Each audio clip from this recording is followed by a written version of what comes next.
Hello chess fans, in this video I'm going to show you an absolutely fantastic game which has just been played between two superstars, Maxime Vachier-Lagrave and Jan Nepomniachtchi. And I know that I use sometimes clickbait titles, I mean all these YouTubers do that, but this game in my opinion could seriously be the real game of the year 2024. It's just absolutely amazing what you're going to see, and that's why it's an absolute must watch for all chess fans. Let's dive straight into the action, and if you want to help the channel to grow further, make sure to subscribe to this channel as well.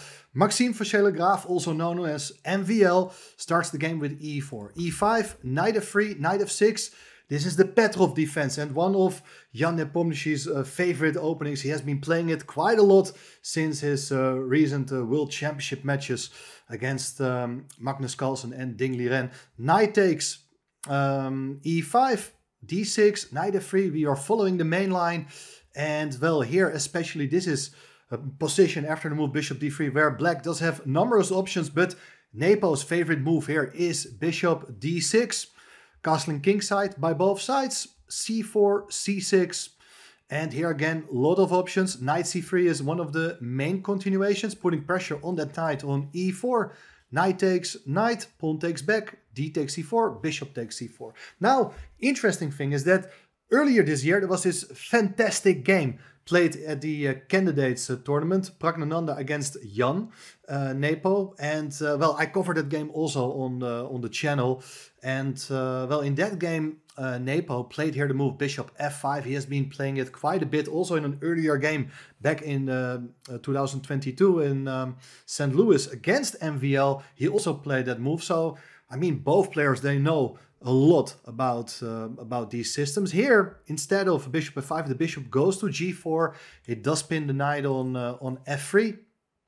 And now, interesting idea, as I think MVL knows that it's very difficult to crack this opening, and he's just looking for a playable position. He decides that the bishop could be better placed on d3, targeting the pawn on h7. Maybe later on there will be some tactics there, but there are some other ideas as well. Like after knight e7, black continues developing. White places the rook on b1, attacking the pawn on b7. Black tries to set up a blockade on the light squares. Maybe knight b6 can be played with control over both d5 and c4. White goes h3, attacking the bishop, bishop h5, and now the move g4. This is what we like to see. I mean, it's always a risky idea to push your pawns in front of your king, but it's very concrete. White attacks the bishop goes back to g6, bishop takes, pawn takes, and now what did White get in return, having weakened his king? Well, the bishop is no longer on d3, which means that it's time to break through in the center with the move d5, attacking the pawn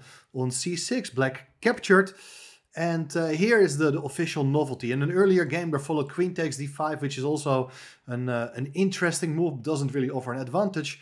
Anyway, rook takes b5 was played, so here the pawn on d5 still under threat by both the queen and the rook, and black got to come up with an idea to defend against these threats. I mean, knight f6 looks quite solid. One of the options, knight b6 was played. Looks also quite a stable square for the knight, defending the pawn on d5. But now White comes up with a very nice plan to put the knight under pressure. As first, the bishop comes to e3. Queen c7, attacking the pawn on c3. Bishop to d4. Look at this bishop, beautiful bishop, defending the pawn, keeping the pressure against the knight, and also looking in the direction of the black king. Rook f e8, and now White further strengthens his position here with the move queen d3. Nice idea, the queen nicely centralized here, and well, black dropped back with the bishop to f8. King g2, kind of a useful move. Maybe on a good day White is hoping for a rook lift, maybe rook h1, h4, h5 to open up the h-file. I mean, it's not really clear that's gonna happen anytime soon, but okay, it's an interesting position. Hard to say what White is going to do next. Also, black is struggling to make a good plan here. He decided here to play the move rook a8. Looks quite a sensible move to defend the pawn on d5, and now of course the pawn is still defended by the knight, but at some point the knight likes to come in to a more active square on c4, and with the next move, white is preventing that. Rook fb1, excellent idea, as now that knight move will be met by a rook b7 and the rook will pick up the pawn on a7. So take it back, and instead black, dealing with this threat of attacking the knight on b6 3 times, black decides here to defend it with rook e6. And of course it's difficult to attack that knight more times. But there's another weakness. With rook a5, you're showing that still that knight from b6 can't really come forward, as the bishop and rook on a5, they are both looking in the direction of that a pawn. Now, I think black got to come up with a plan to try to trade off white's best piece. I mean, the maneuver with bishop e7 to bring the bishop to f6 makes a lot of sense to me, but Nepo played very passively here. He went for the move rook d7, and now white brings up another rook into the game. Very original way of developing rooks along the 5th rank. But okay, ideas are clear that at some point there are plans to take on b6 and maybe to take on d5, or look at this, queen d8, black defends the pawn more, rook a6. Where's white's rook going? Queen c8, attacking the rook. On a6, rook ba5. This is a very original way of doubling rooks on a closed file, because both pawns are there, but now the pawn on a7 is in serious trouble, and black got to think of ideas how to defend the pawn. It's not easy. I mean, for instance, a move like queen b8 to defend the pawn one more time. I think white's plan is going to be a4, bring the rook back at some point, maybe bring up the pawn to a5.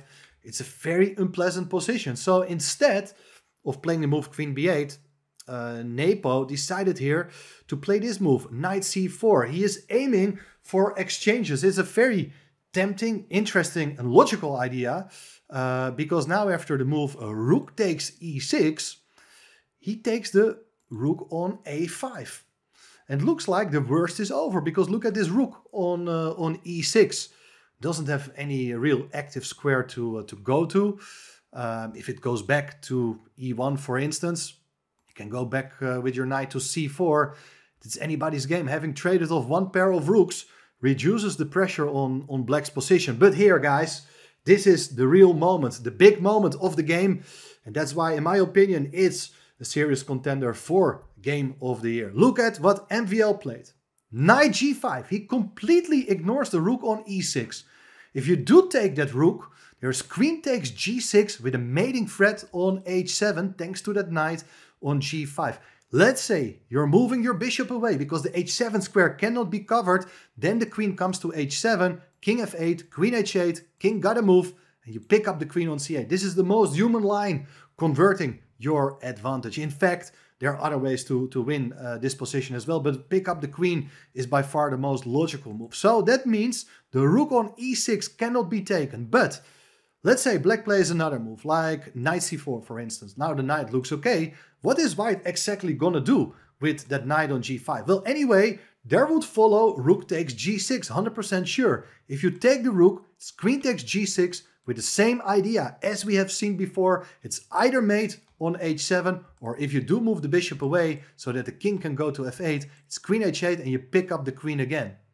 Therefore, after the move knight g5, Jan Nepomniachtchi played here this move, rook to d6. He wants to get rid of one of white's most dangerous attackers.